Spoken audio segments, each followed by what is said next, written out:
Okay, now we're going to take a look at what happens when we try to combine reactions with different K values. I wrote out two general reactions here. Reaction one, A plus B are in equilibrium with C plus D.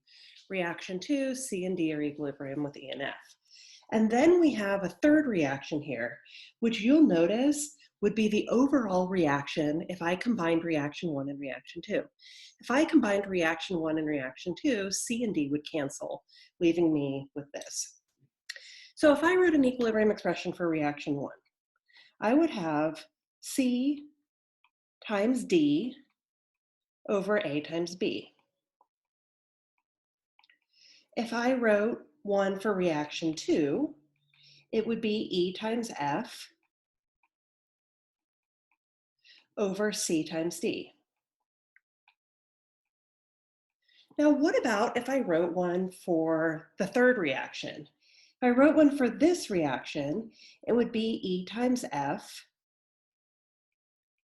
over A times B.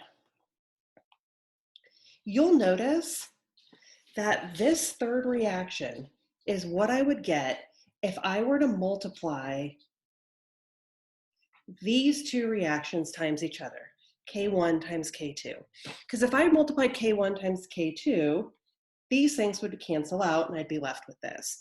So if I'm combining individual reactions to get a third reaction, the K for the third reaction is going to be the product of the Ks for the individual reactions. Let's take a look at another way that this problem can show up. This is a problem from the textbook where we're given two reactions with their Kp values, and we're asked to find Kp for a third reaction. Right now, combining these two reactions straight up is not going to equal the third reaction. I have to do a little bit of manipulating first, like we learned in the last video. If I take a look at the first reaction, what does it have in common with my goal reaction? These. Do I have the correct number of them? Yes. Are they on the correct side? Yes.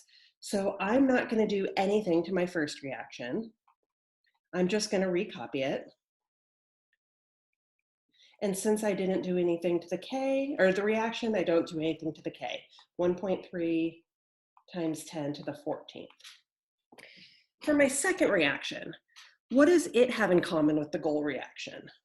What it has in common with the goal reaction is Cl2 and CoCl2. They're on the correct side of the arrows, but I don't have the correct number of them.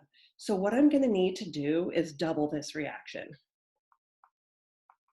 2CO plus 2Cl2 is in equilibrium with 2CoCl2.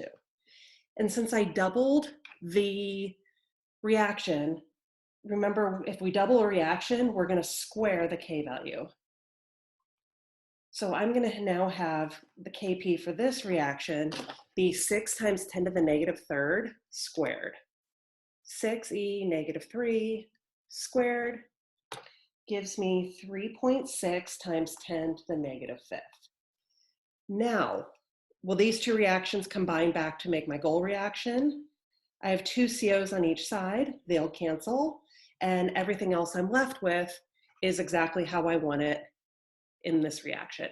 So the K for this reaction will be 1.3 times 10 to the 14th times 3.6 times 10 to the negative fifth